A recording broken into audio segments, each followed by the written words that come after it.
There are three main ways you can make some extra money regardless of your age and without a university degree. In this video, we're going to be talking about how to make some extra money as a university student. Now, you don't have to be a university student to do these things, but these jobs don't require a degree, they don't require a lot of technical skills, and you can do them regardless of your age. What's up everyone? My name is Edley and you're watching The TMF Show. If you're new to the channel, we put out new videos every Monday to help young people understand their personal finance. So before we get into what you can do to make some extra money, we need to talk about why you should go out there and make an initiative to earn some extra money in the first place. Yes, having extra money lying around is great to have so that you can spend on things that are important to you, but another major reason to start making money, especially as a student, is to know what it feels like to make your own money and to get some experience in the workforce. School, college, or university doesn't really prepare you to enter the workforce. And so if you're just waiting to graduate and then you start working, chances are you're going to feel a bit lost because what you learn in school is very different from what you're actually going to do on the job. In school, most of the time what you're learning is theory, and once you start working, you'll quickly realize that the application of that theory is something different altogether. So if you have at least some work experience while you're still studying, not only will you be more prepared to enter the workforce, but you'll also be more critical of what you're learning in school while earning some extra money at the same time. So now that you know why it's important to go out there and make some extra income while you're studying, let's get into exactly how you can do that. So besides getting a part-time job at your local Starbucks or your local retailer, there are three main ways you can make some extra money regardless of your age and without a university degree. The first way is what I call contract jobs. Unlike a part-time job, you're not really tied down to a specific company or in some cases specific hours in a contract job. Contract jobs are like one-off jobs that you do for companies when they need extra help. Some examples of contract jobs include sales at any event, pop-up store or retail store. It could be helping out with the logistics at certain events. And if you're into the film or showbiz industry, I would also include acting and modeling.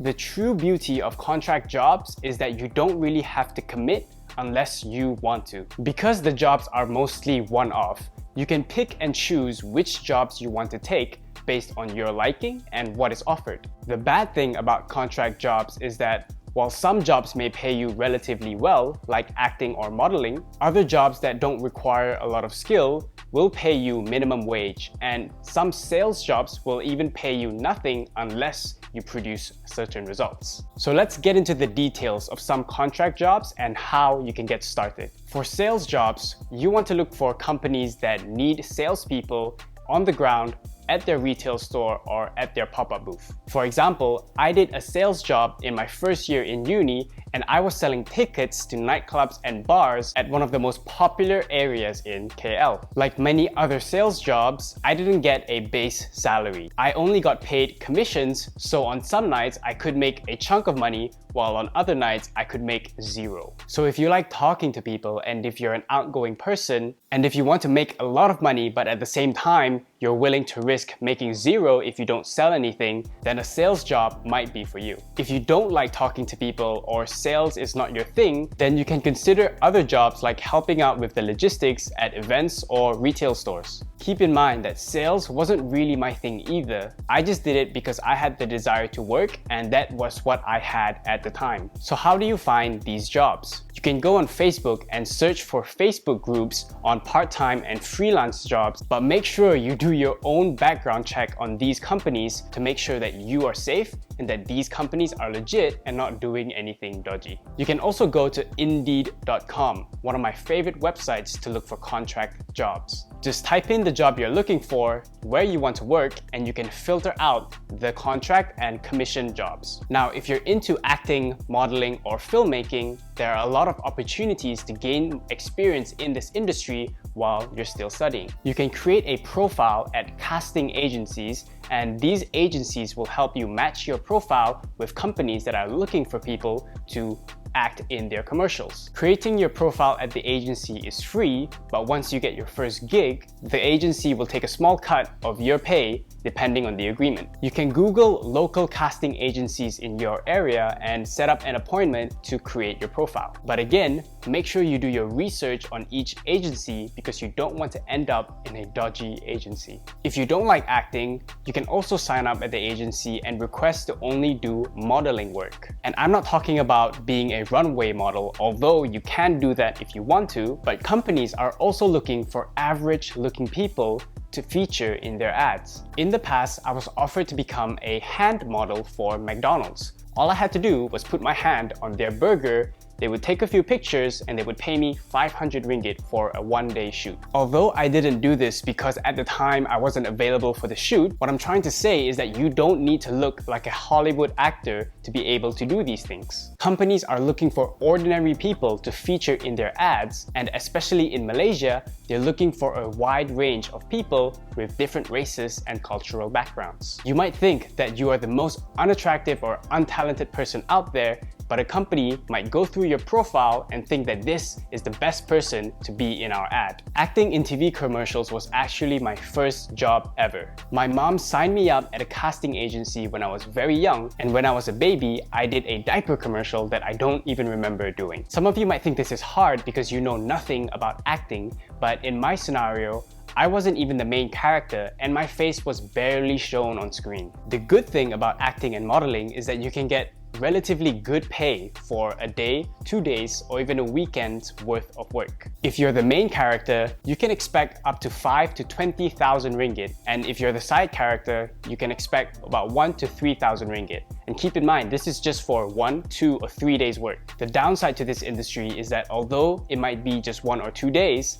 sometimes the days can go very long. I've been to a shoot where it extended up to 2 or 3 a.m. just because the director wasn't happy. You also have to be a bit careful because some agencies might take advantage of you and put you in dodgy situations. But nothing you can't solve by doing some basic research and thoroughly reading every contract you get into. So if you're into the film or showbiz industry, you may want to consider acting or modeling, or if you just want to try your luck and make a lot of money in a few days, then you can try this out too. Okay, so the next type of work you can do actually takes a little bit more skill than the ones I mentioned previously. So remember how I told you that I worked in sales and I also worked in the film industry? What I did was I took the money that I earned and I invested it in myself by learning new skills that could make me more money. I learned how to DJ and I also learned how to do marketing for other people. Once I had these skills, I could offer them to companies that would pay me to get the job done. So the second way to make some extra money while you're studying is to freelance your skills to companies. This is one of my favorite ways to make money while you're still studying because you get a lot of freedom to choose where you work, what time you want to work, and you also earn more money than contract jobs. So if you're in uni and you're studying something like marketing, coding, graphic design, photography, filmmaking, video editing, these skills are actually in demand today and companies are willing to outsource these jobs to you. You can go to Indeed.com or JobStreet and find some local companies or startups to freelance for. You can also do this internationally on websites like Fiverr, Upwork, and SEO Clerks, where you'll get paid in US dollars, which is a massive plus. If your skills are great, you can also dictate how much the companies should pay you. Now, the downside to freelancing is that you really have to take responsibility for your work and for your life because companies are paying you and relying on you to get the job done. So you need to be responsible and you need to actually give companies value for their money and not just rip them off. So if you have an in-demand skill you can offer, then this might be the option for you. If you don't, I'll explain what you can do at the end of the video. Now, the last way to make some extra money while you're still studying is for those of you who are a bit more adventurous. This method takes a little bit of money to start, but if you do it right, you'll make that money back in no time. This is by starting your own business or your own project. This could be starting a YouTube channel, a blog, or a podcast. It could also be other things like day trading, dropshipping, affiliate marketing, or it could just be a traditional business model like flipping items or selling products in your local area. The good thing about this method is that there really is no ceiling to how much money you can make. But the downside is that initially this will take a lot of your time and you might not get paid for the first 3, 6, or even 12 months. You also have to be careful with where you invest your money, and you should never invest money you're not comfortable losing because your business idea might fail and you might lose all your money. So if you're the entrepreneurial type and you have some money saved up,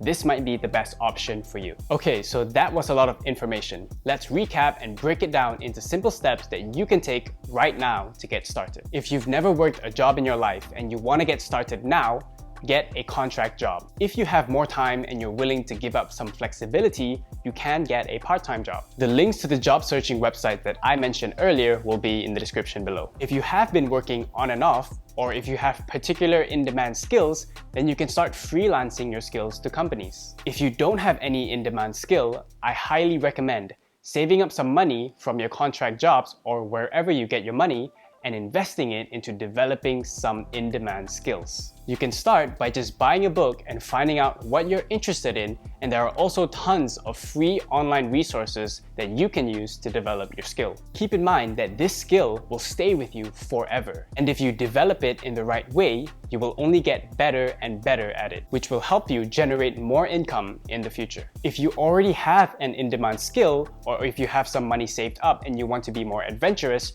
you can start your own business or your own project. I don't recommend doing this if you don't have money saved up for the business or if you don't have any skills, because it's really hard to start a business without money or skills. So that's it for today's video on the TMF show. Let me know down in the comments, what do you do to make some extra money while you're studying? If you like this video, give it a thumbs up and share it with someone who needs to watch it so that you can help us help more people understand their personal finance. If you don't want to miss our new video every Monday, subscribe to the channel so that our videos go straight to you. Until then, my name is Edley, and I'll see you in the next video.